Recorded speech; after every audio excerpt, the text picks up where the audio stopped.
Hi everyone, welcome back. This is Piyush. तो जैसा कि आप जानते हैं कि कल हमने एक टॉपिक स्टार्ट किया था, तो आई होप आपको कुछ ना कुछ तो समझ आया होगा। हमने कुछ डिफरेंट पढ़ा था। डिफरेंट इन द सेंस क्या है कि हमने वो क्वेश्चंस तो देखे हैं एग्जाम में, लेकिन हमें ये नहीं पता कि वो क्वेश्चंस कहाँ से आते हैं और उनका आंसर आ रहा है तो आंसर क्यों आ रहा है। तो वो चीज़ें हमने डिस्कस की थी।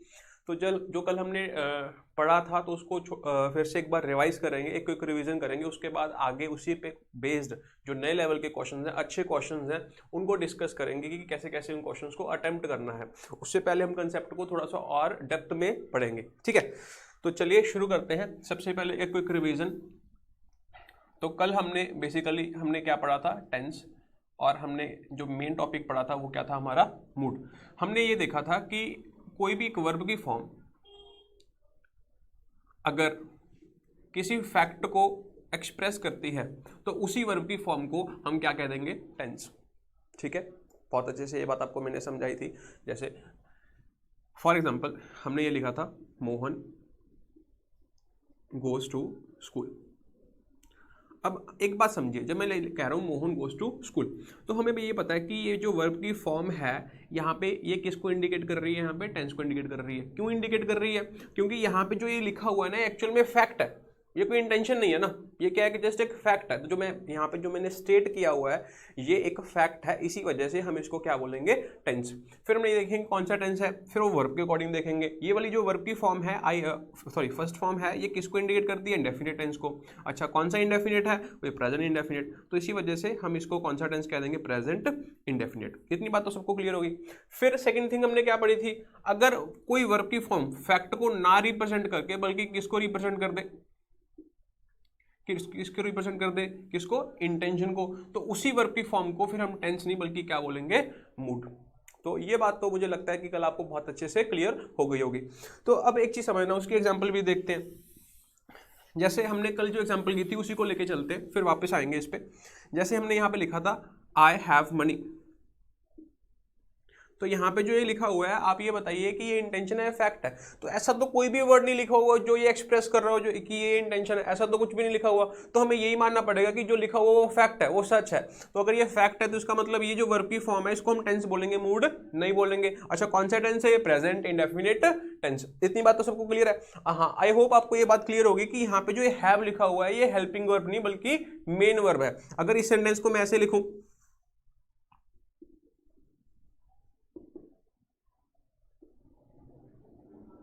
लेट अस सपोज कि मैंने ऐसे लिखा I have spent some money, तो यहाँ पे जो हैव है ये हेल्पिंग वर्ब है। आपको इतनी बात तो बहुत अच्छे से क्लियर होनी चाहिए। और जो मेन वर्ब है वो कौन सी है? स्पेंट। यहाँ पे ये भी फैक्ट है क्योंकि यहाँ पे जो लिखा हुआ वो स्टेट किया हुआ फैक्ट है। तो हमें पता है कि यहाँ पे जो लिखा हुआ है फैक्ट है, तो इसी वजह से ये टेंस है। अच्छा, कौन सा टेंस है? हमें पता है कि हैज और हैव के वर्ब की कौन सी फॉर्म यूज करते हैं? Third form. थर्ड फॉर्म में कौन सा टेंस यूज? थर्ड फॉर्म अगर लिखी होती है तो कौन सा टेंस होता है? वो परफेक्ट टेंस। कौन सा टेंस है? ये परफेक्ट। अच्छा, कौन सा परफेक्ट? ये प्रेजेंट है, पास्ट है, फ्यूचर है? प्रेजेंट है। तो इसी वजह से ये कौन सा टेंस मानेंगे हम? कौन सा टेंस? Present perfect tense. तो अब आपको समझ आया कि यहाँ पे जो ये वर्ब की फॉर्म है फैक्ट को इंट्रोड्यूस कर रही है, फैक्ट को स्टेट कर रही है, इसी वजह से हम इसको क्या कर रहे हैं? टेंस कह रहे हैं। फिर हमने कल उसको क्या किया था? थोड़ा सा मॉडिफाई किया था। अगर इसके आगे मैं ये लिख दूं आई विश। अब एक चीज समझना, यहाँ पे जो ये स्टेट किया ये फैक्ट है, विश है? ये क्या है? एक विश। इतनी बात तो सबको क्लियर होगी। अगर ये विश है तो इसका मतलब ये एक स्पीकर की इंटेंशन है, ना कि फैक्ट है। अगर ये इंटेंशन है तो हमें एक ऐसी वर्ब की फॉर्म लिखनी पड़ेगी जो टेंस को नहीं बल्कि किसको इंडिकेट करती है? मूड को। तो हमने देखा था कि अगर ऐसी कोई वर्ब लिखेंगे तो उसको मूड कहते हैं। कल हमने कौन सा मूड पढ़ा था? एक पास्ट सब्जंक्टिव मूड। आप सबको याद होगा। जैसे हमने पढ़ा था कि जो टेंस है ये वेरियस टेंसेस वेरियस वर्ब की फॉर्म्स यूज करते हैं। जैसे अगर मैं बोलूं कॉन्टिन्यूस टेंस, तो कॉन्टिन्यूस टेंस अगर मैं बोलूं कौन सी फॉर्म की वो यूज करता है? ING form. अगर मैं बात करता हूं परफेक्ट टेंस, तो परफेक्ट टेंस जो है वो आपकी कौन सी फॉर्म यूज करता है?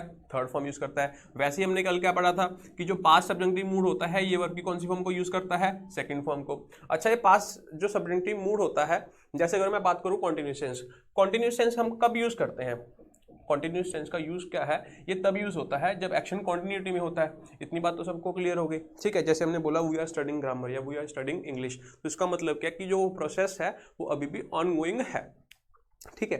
फिर हमने ये देखा था कि पास्ट सब्जेक्टिव मूड वैसे ही कहाँ पे यूज करते हैं? कोई ऐसी सिचुएशन या तो वो कैसी हो? इम्पॉसिबल, या फिर वो कैसी हो, अनरियल। अनरियल का मतलब क्या है, इमेजिनेशन।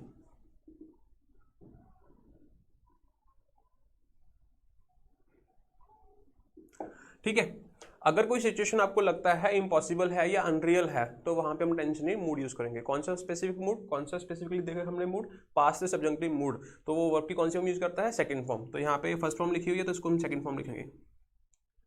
तो अगर आपसे कोई पूछे कि I wish I had money, तो इसका मतलब आपके पास पैसे हैं या नहीं है, तो इसका मतलब I don't have.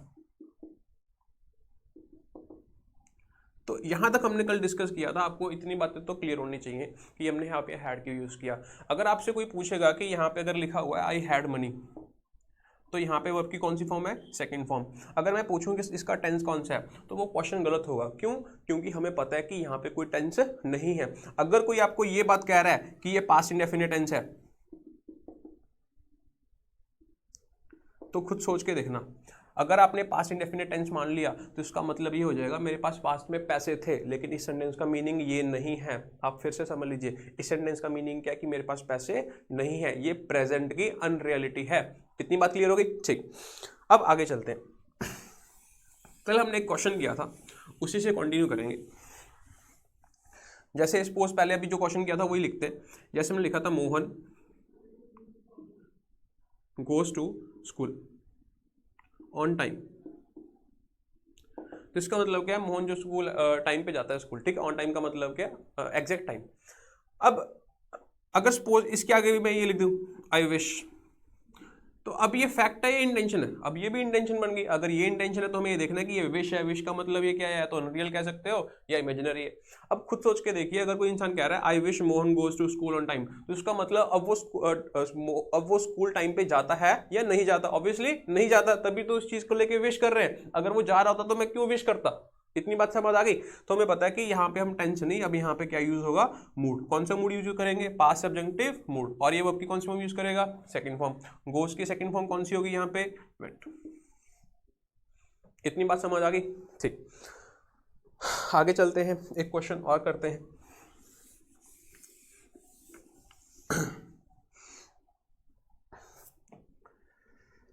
he acts as if he owns the whole world। हमने कल ये क्वेश्चन किया था और हमें पता है कि यहाँ पे वो एक्ट है, और यहाँ पे एज इफ का मतलब क्या होता है, किसी मैनर को इंट्रोड्यूस करने के लिए हम ये कंजंक्शन का यूज करते हैं, ठीक है। एक चीज आपको और ध्यान रखनी है कि कहीं भी एज इफ लिखा हो या फिर एज दो लिखा हो, दोनों का मीनिंग सेम होता है। ध्यान रखना, कहीं भी एज इफ लिखा हो और एज दो लिखा हो, दोनों का मीनिंग डिट्टो होता है, सेम होता है, ठीक है। अब एक चीज समझना, वो कैसे बिहेव कर रहा है, इस मैनर में बिहेव कर रहा है। और हमें पता है कि ये जो सिचुएशन लिखी है, स्टेटमेंट लिखी है, फैक्ट नहीं बल्कि इम्पॉसिबल है। अगर ये इम्पॉसिबल है तो पास्ट सब्जेक्टिव मूड यूज करो, इसी वजह से हम यहाँ पे वर्ब की कौन सी फॉर्म यूज करेंगे, सेकंड फॉर्म। अब एक चीज समझना, क्या वो सच में ऑन कर रहा है दुनिया को, पूरी वर्ल्ड को, नहीं। तो इसका मतलब यहाँ पे ये इम्पॉसिबल है, तो इम्पॉसिबल है तो हमने यहाँ पे पास्ट सब्जेक्टिव मूड यूज कर लिया। एक्चुअल में मीनिंग क्या है,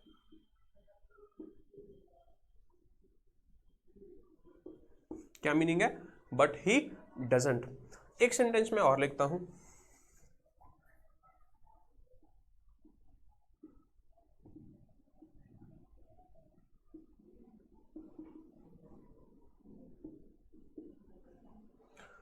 अब आप वीडियो को पॉज कीजिए और इस क्वेश्चन को समझिए और मुझे बताना है कि ये जो सेंटेंस लिखा हुआ है ये सही है या गलत है। सोच समझ के बताइए, टेक योर टाइम।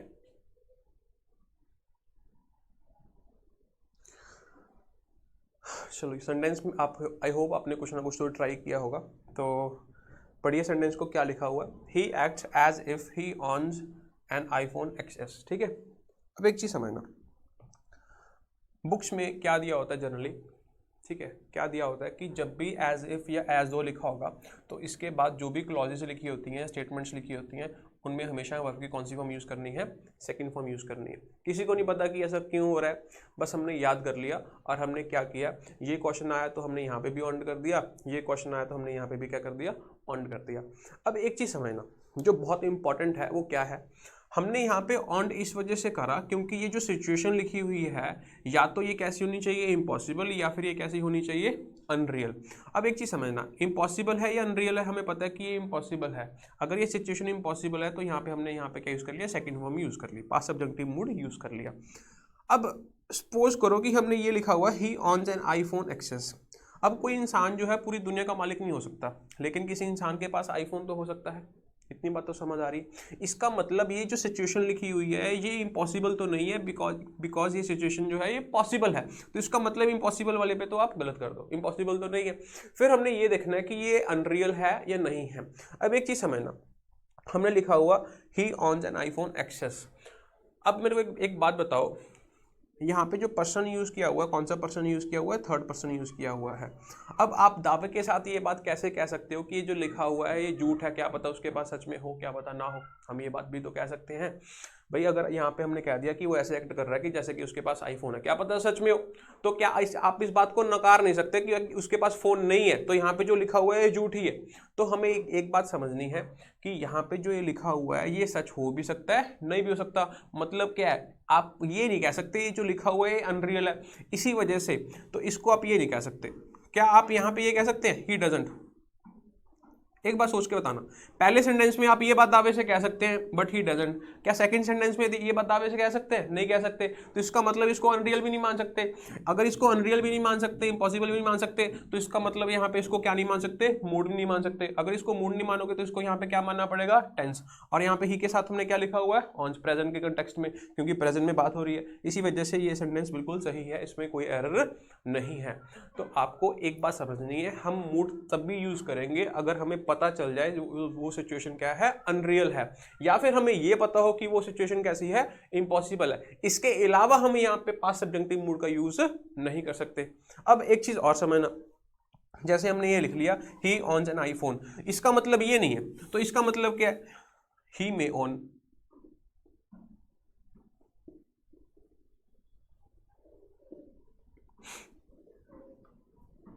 क्या मतलब कह सकते हैं हम इसका, ही में एक्चुअली ऑन इट, मतलब उसके पास एक्चुअल में फोन हो सकता है, देयर इज अ पॉसिबिलिटी। तो पॉसिबिलिटी के लिए हम क्या यूज करते हैं, मे यूज करते हैं। इतनी बात तो सबको पता होगी। तो ये वाले सेंटेंस का मतलब ये, और ऊपर वाले सेंटेंस का मतलब क्या था, ये था। इतनी बात तो आपको, आई होप आपको समझ आ गई होगी। अब एक सिचुएशन ले लो, एक सेंटेंस हम और लिख लेते हैं, आई होप आपको नीचे यहाँ पे दिख रहा होगा। तो एक सिचुएशन मैंने और ले ली, मैंने सेम सेंटेंस ऐसे लिख लिया, as if he owns an iPhone XS. अब समझना, हमने यहाँ पे भी सेम सेंटेंस लिखा, यहाँ पे भी सेम सेंटेंस लिखा, बट दोनों में एक डिफरेंस मैं क्रिएट करूंगा। जो किसका डिफरेंस है, किसका डिफरेंस है, सिचुएशन का। लैंग्वेज जो है वो हमेशा सिचुएशन के हिसाब से चलती है, ठीक है। अगर मैं आपको कहूँ कि आई एम अ स्टूडेंट, तो जो स्टूडेंट है वो स्टूडेंट ही कहेगा, लेकिन अगर कोई स्टूडेंट बोलेगा आई एम अ टीचर, तो उसके लिए वो सही होगा, गलत होगा, गलत होगा। मतलब क्या है कि कोई सेंटेंस किसी सिचुएशन में सही हो सकता है और वही सेंटेंस दूसरी सिचुएशन में गलत भी हो सकता है। समझना कैसे। अब ये सिचुएशन तो हमें समझ आ गई कि पॉसिबिलिटी वाली सिचुएशन है, वो अननोन सिचुएशन है, हमें पता नहीं उसके पास फोन है या नहीं है, ठीक है। तो इसी वजह से हमने यहाँ पे ऑन जो है वो सही कर दिया। लेकिन सपोज करो कि हमें पता चल गया कि there is a certain person, हम ए के बारे में बात कर रहे हैं और उसके पास फोन नहीं है। हम एक ऐसे इंसान के बारे में बात कर रहे हैं जिसके बारे में हमें पता है कि इसके पास फोन नहीं है। तो उस इंसान के बारे में बात ही की जा रही है, he acts as if he owns an iPhone. तो उस केस में हमें रियलिटी पता है या नहीं पता, पता है। तो हमें पता है कि उसके पास फोन नहीं है। अगर हमें ये बात पता है उसके पास फोन नहीं है, तो यहाँ पे जो लिखा हुआ है सच है, झूठ है, झूठ है। क्यों? क्योंकि एक्चुअल में हम क्या कहना चाहते हैं, बट ही डजंट है। तो मतलब सिचुएशन चेंज करके हमने यहाँ पे क्या मान लिया कि यहाँ पे ये जो लिखा हुआ है ये अनरियल है। अच्छा, अगर ये अनरियल है तो यहाँ पे टेंस तो यूज कर नहीं सकते, इसी वजह से यहाँ पे ओन्स गलत हो जाएगा। अब हमें यहाँ पे क्या करना पड़ेगा, ओन्ड। आई होप आपको इतनी बातें क्लियर हो गई होंगी। तो देखो क्या है, यहाँ पे हम ओन्स नहीं कर सकते क्योंकि यहाँ पे रियल अनरियल वाली बात नहीं है, यहाँ पे इम्पॉसिबिलिटी वाली बात है। लेकिन ये दोनों सिचुएशन तो पॉसिबल है। अब ये रियल भी हो सकती है, अनरियल भी हो सकती है। अब जब रियल हो गई, रियल का मतलब कि अननोन होगी, पॉसिबिलिटी होगी, तब जो लिखा हुआ है वो सही है। लेकिन अगर वो हमें पता है कि अनरियल है, फिर वहां पे ऑन्स गलत हो जाएगा, वहां पे क्या लिखना पड़ेगा, ऑन। तो आई होप आपको इतनी बातें क्लियर हो गई होंगी। चलिए एक दो क्वेश्चन और करते हैं।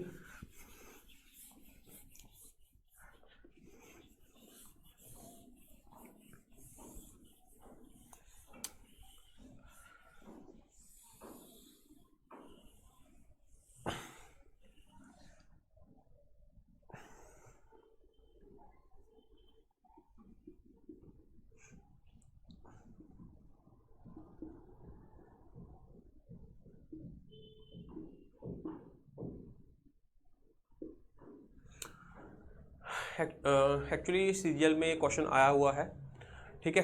तो सीजीएल 2017 में आया या 2016 में आया, आई एम नॉट श्योर, लेकिन ये सीजीएल मेंस का क्वेश्चन है, ठीक है। आप सर्च कर सकते हैं तो आपको इसका आंसर भी मिल जाएगा क्या है।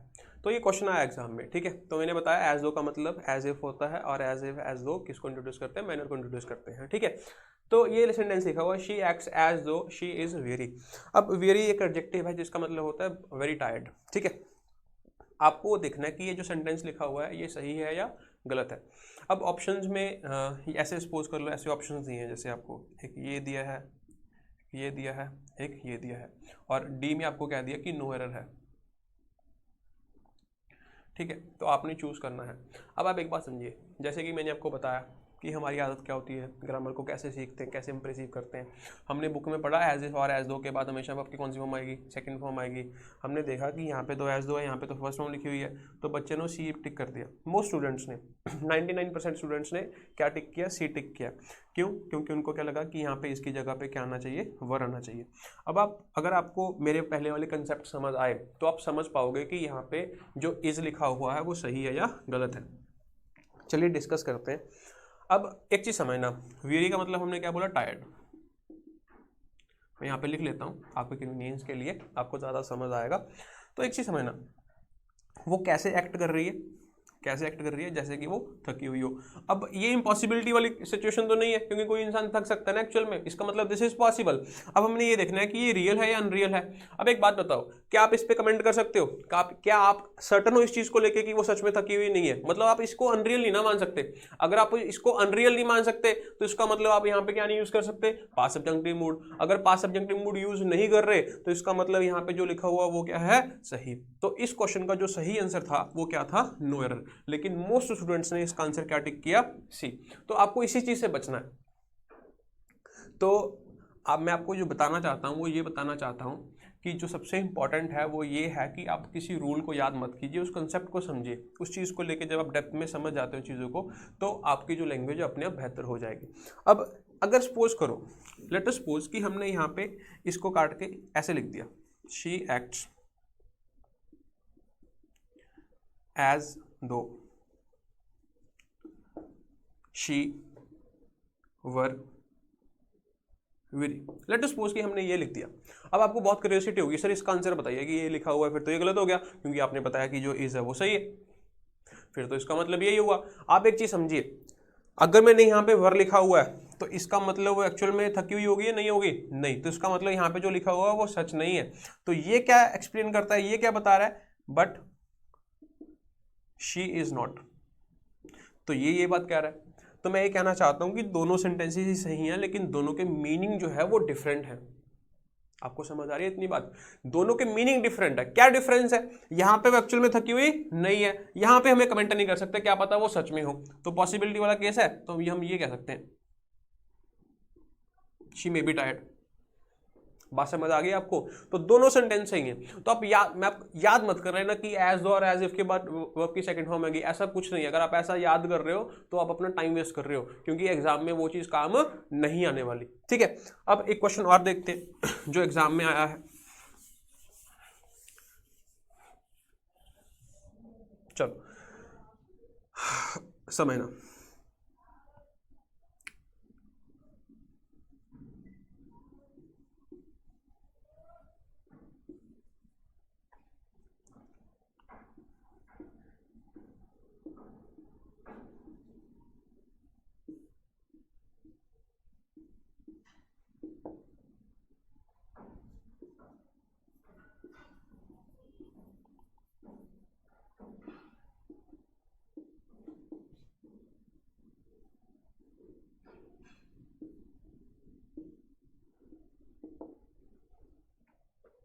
चलिए हमने दो क्वेश्चन लिखे हैं, बताइए कौन सा सही है, मतलब कौन सा ऑप्शन आएगा। इसमें दो ऑप्शन है, इसमें तीन ऑप्शन है।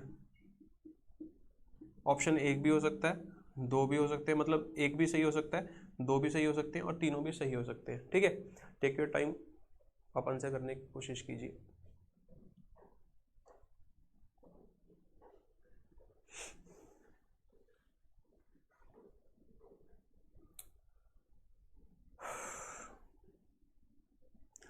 चलिए, आई होप आपने कुछ ना कुछ तो ट्राई किया ही होगा।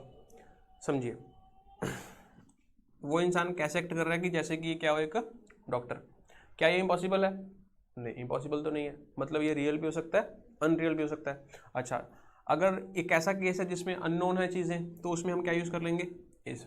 तो इसका मतलब क्या, we can't comment actually is a doctor और नॉट। तो इसका मतलब यहाँ पे जो इज है वो सही हो जाएगा। लेकिन दूसरा केस भी तो पॉसिबल हो सकता है, जैसे मैंने बताया था, क्या पता वो सच में डॉक्टर ना हो और हमें वो बात पता हो। तो उस केस में हम क्या बोलेंगे? फिर इज बोलेंगे, वर बोलेंगे। उस केस में हमें क्या बोलना पड़ेगा? फिर वर। तो इसका मतलब दोनों ऑप्शन ही क्या है? सही है। इतनी बात क्लियर हो गई। Second, he acts as if he is or were a lion.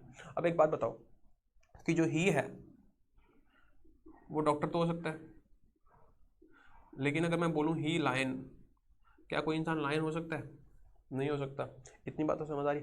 अब एक चीज़ समझना, फिर लोग कहते हैं या फिर बहुत सारे स्टूडेंट्स मेरे को क्लासेस में पूछते हैं कि हमने डॉक्टर कह दिया कि उसके लिए हमने ये सिचुएशन मान ली, क्या पता सच में डॉक्टर हो, ठीक है। तो इसके लिए भी वो सिचुएशन मान सकते हैं कि ऐसे एक्ट कर रहा है कि जैसे कि वो लायन हो, क्या पता लायन के बारे में बात की जा रही हो। तो एक चीज़ ध्यान रखना कि अगर एनिमल्स हैं, एनिमल्स के लिए न्यूट्रल जेंडर यूज़ किया जाता है, न्यूट्रल जेंडर में कंसिडर किए जाते हैं। और न्यूट्रल जेंडर के लिए जो प्रोनाउन यूज़ करते हैं वो ही नहीं यूज़ करते, क्या यूज़ करते हैं? इट। इतनी बात क्लियर है। तो इसी वजह से हमें पता है कि जो ही है वो लायन नहीं हो सकता। अगर ही लायन नहीं हो सकता तो ये जो सिचुएशन लिखी हुई है ये हमें पता है कि अनरियल है या इम्पॉसिबल है। तो इसी वजह से हम यहाँ पे सिर्फ क्या यूज़ करेंगे? वर। तो अगर आपने इसको याद किया तो आपके क्वेश्चन गलत होने लगेंगे, क्योंकि जो क्वेश्चंस पहले आते थे, जैसे क्वेश्चंस 2012 में, 2013 में, 2014 में, 2015 तक, जैसे वहाँ तक आते थे वो इजी था। लेकिन उसके बाद कुछ जो क्वेश्चन थे वो मैनिपुलेटिव है। अब आपको अगर डेप्थ में कंसेप्ट नहीं पता, चाहे वो मैथ्स है, चाहे वो रीजनिंग है, चाहे वो इंग्लिश है, चाहे वो जीके है, आप क्वेश्चन को अटेम्प्ट नहीं कर सकते। आपको एक चीज़ का ध्यान रखना है। अब एक क्वेश्चन और है, उसको समझिए। वो भी क्वेश्चन आया हुआ है। ये क्वेश्चन आपकी सिर्फ समझ को बढ़ाने के लिए, मुझे सिर्फ आपको क्वेश्चन आंसर नहीं सिखाने, आपको सिर्फ उस अप्रोच को सिखाने के लिए कि आपको कोई चीज़ अटेम्प्ट कैसे करनी है, लर्न कैसे करनी है। जैसे she pretends as if she is were a teacher। समझना, ट्राई करो। यहाँ पे क्या आएगा? दोनों भी आ सकते हैं, एक भी आ सकता है। सोच समझ के आंसर कीजिए। मैं चाहता हूँ आप थोड़ा सा दिमाग लगाइए। अगर आपको सोचना पड़ रहा है ना कि यहाँ पे क्या हो सकता है, तो इसका मतलब आप समझ रहे हैं, मतलब लर्न कर रहे हैं। अगर आप तुक्के से अभी भी आपको हाँ देखने में लग रहा है कि हाँ यहाँ पे ये आएगा, तो वो तुक्का ही।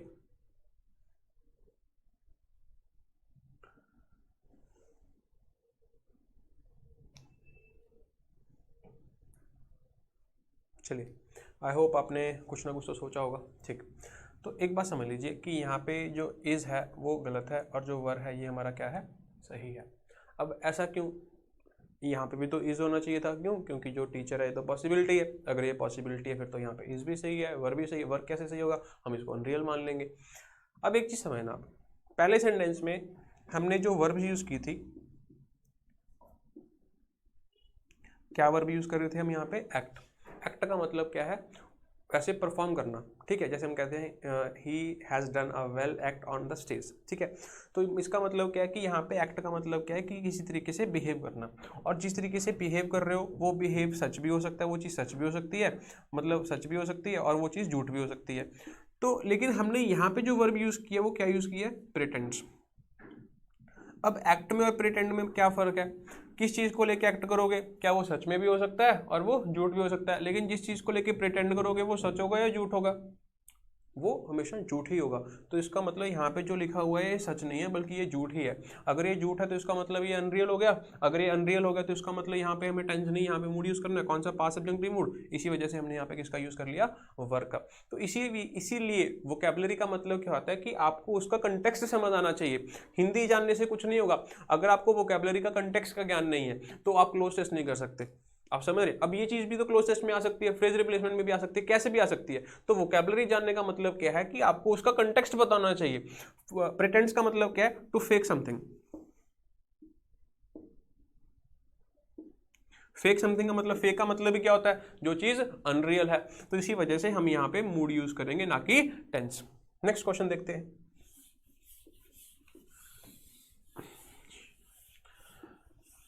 अगर आपको कुछ नहीं समझ आ रहा तो आप कमेंट कर सकते हैं। आपको वो क्लास कुछ में दिक्कत लगी या फिर आपको लगा कि फास्ट है या स्लो है तो आप कमेंट करके बता सकते हैं, ठीक है। तो ये क्वेश्चन हमारी क्लास का लास्ट क्वेश्चन होगा, तो इसके बाद जो भी क्वेश्चन होंगे या फिर जो भी आगे पढ़ेंगे वो नेक्स्ट क्लासेस में पढ़ेंगे, ठीक है। चलिए,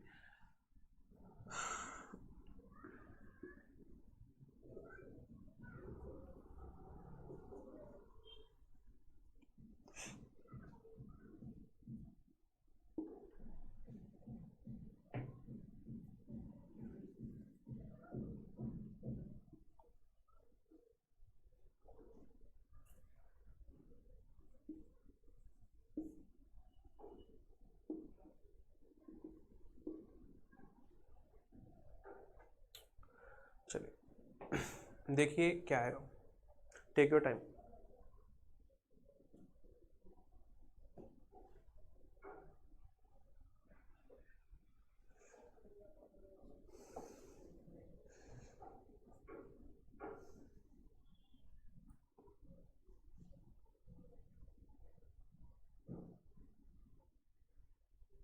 चलिए ट्राई करते हैं।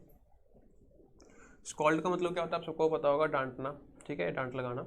She scolds as if she is were his wife, ठीक है। अब एक चीज़ समझना, सिचुएशन ले लेते हैं, क्योंकि जब तक हमारे पास सिचुएशन नहीं है तब तक हम लैंग्वेज को नहीं समझ सकते, ठीक है। मैं हर क्लास में किसी भी सेंटेंस को बिना सिचुएशन के नहीं समझा सकता, ठीक है, ना ही आप समझ सकते हो। तो ये एक बेहतर तरीका है, वरना आप चीज़ों को याद कर सकते हो, समझ नहीं सकते। एक चीज़ ध्यान रखना, नॉलेज कभी काम नहीं आती जब तक आपको नॉलेज की एप्लीकेशंस नहीं पता। This is very very important, ठीक है। नॉलेज किसी काम की नहीं है जब तक आपको उसकी एप्लीकेशन नहीं पता। तो नॉलेज हमने गेन क्यों की? हमने नॉलेज गेन क्यों की? ताकि हम उसको एप्लीकेशंस को सॉल्व कर सकें या फिर उसकी एप्लीकेशंस को रियल लाइफ में यूज़ कर सकते हैं, यूटिलाइज कर सकें। तो अगर एप्लीकेशंस नहीं है तो नॉलेज का कोई फायदा नहीं। तो समझ लीजिए, हमने यहाँ पे बोला she scolds as if she is या वर हिज वाइफ।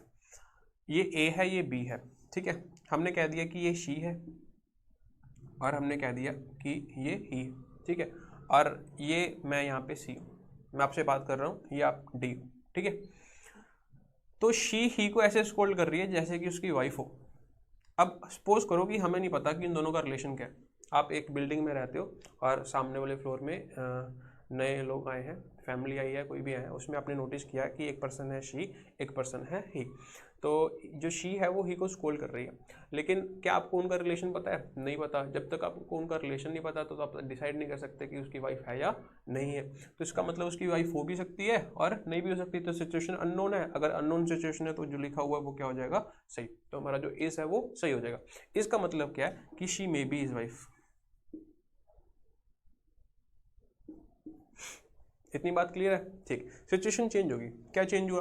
आपको पता चल गया, अपने पड़ोसी से या किसी से भी पता चल गया, उनकी फैमिली में से आपको किसी ने बता दिया कि वो उसकी वाइफ नहीं है बल्कि उसकी कज़न है या फिर कोई और रिलेशन है। तो हमें जब पता चल गया कि हाँ उसकी वाइफ तो नहीं है, तो इसका मतलब ऐसे डांट रही है जैसे कि उसकी वाइफ है, लेकिन क्या वो सच में वाइफ है? नहीं। तो इसका मतलब जो सिचुएशन लिखी है रियल है, अनरियल? अनरियल। अगर अनरियल है तो हम यहाँ पे क्या यूज़ कर लेंगे? वर। तो दोनों सही हो जाएंगे हमारे। इतनी बात समझ आ गई? तो आप बोलोगे सर हाँ ये तो इसमें तो क्या था, ऐसे ही क्वेश्चन तो पहले किए। अब आपको ये समझाना चाहता हूँ कि अगर मैं यहाँ पे सेंटेंस को थोड़ा सा चेंज कर दूँ, क्या चेंज करूँ? मैं यहाँ पे लिखूँ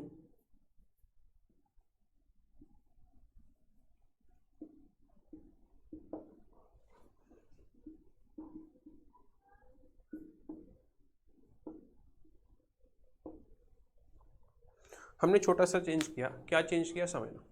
हमने यहाँ पे क्या लिखा? She scolds as if she is या वर माई वाइफ। पहले वाले सेंटेंस में और इसमें क्या फ़र्क है? पहले वाले में हमने क्या लिखा हुआ? His wife. इसमें हमने क्या लिखा हुआ? My wife. तो इसका मतलब यहाँ पे जो हम बात कर रहे हैं किसी थर्ड पर्सन की बात कर रहे हैं और यहाँ पे मैं खुद की बात कर रहा हूँ। इतनी बात तो सबको समझ आ रही है? ठीक। सिचुएशन फिर से ले लो। अब मेरे को एक बात बताना, कौन सी बात कहना सही होगा? मैं दोनों बात बोलूँगा, ठीक है। वो ऐसे स्कोल्ड कर रही है जैसे कि मेरी घरवाली हो, लेकिन ये सिचुएशन अननोन है, मुझे नहीं पता कि क्या पता सच में हो। एक सिचुएशन। दूसरी सिचुएशन क्या हो सकती है? वो ऐसे स्कोल्ड कर रही है जैसे कि मेरी घरवाली हो, लेकिन हमें पता है कि वो मेरी घरवाली नहीं है। तो कौन सी बात कहनी सही होगी? आप सोचिए और बताइए कि इसका आंसर जो होगा वो क्या होगा।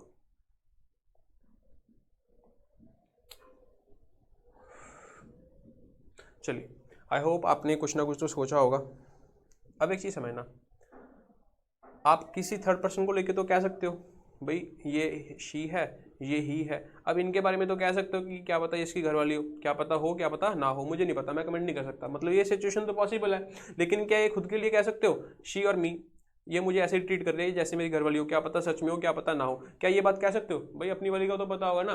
तो एक बात समझ लो कि यहाँ पे जो सिचुएशन है ये अननोन नहीं हो सकती, ये नोन ही होगी। अच्छा अगर ये नोन होगी तो इसका मतलब यहाँ पे जो लिखा हुआ रियल है अनरियल है? अनरियल है, तो इसको अनरियल ही मानना पड़ेगा, नोन सिचुएशन तो मान नहीं सकते। तो अगर ये अनरियल है तो इसी वजह से हम यहाँ पे क्या लिखेंगे वर, और यहाँ पे क्या हो जाएगा इज गलत। तो आप एक चीज समझिए, सिर्फ इस चीज को, इस वर्ड को चेंज करने से सिचुएशन पूरी चेंज होगी और उसकी अकॉर्डिंग ग्रामर चेंज होगी। तो आप याद कुछ नहीं कर सकते कि कहाँ पे सेकंड फॉर्म आएगी, कहाँ पे फर्स्ट फॉर्म आएगी, जब तक आपको कॉन्टेक्स्ट की नॉलेज नहीं। बस हमें यह समझना चाहिए कि पास्ट सब्जेक्टिव मूड क्या होता है और उसकी एप्लीकेशंस क्या होती हैं, कहां पे यूज करेंगे, जो सिचुएशन इंपॉसिबल होगी या फिर सिचुएशन क्या होगी अनरियल होगी। इतनी बात समझ आ गई? तो आपको मैं बेसिक आइडिया यही देना चाहता था कि हम इस तरीके से ही पढ़ेंगे, किसी भी सेंटेंस को, किसी भी रूल को हम इस तरीके से ही पढ़ेंगे ताकि उसका कंटेक्स्ट समझ आए। अगर आपने वो रूल याद कर लिया लेकिन आपको कंटेक्स्ट तो याद नहीं है, कंटेक्स्ट तो आपको समझ ही नहीं आया, तो उस रूल को याद करने का कोई फायदा नहीं है, क्योंकि सिचुएशन चेंज करने से वो जो रूल है फिर आपको एक्सेप्शन माननी पड़ेगी, जो कि गलत होगा। ठीक है, तो आई होप आपको इतनी बातें समझ आई होंगी। तो यहाँ तक करते हैं, मिलते हैं नेक्स्ट क्लास में। अभी के लिए इतना ही। Thank you, bye.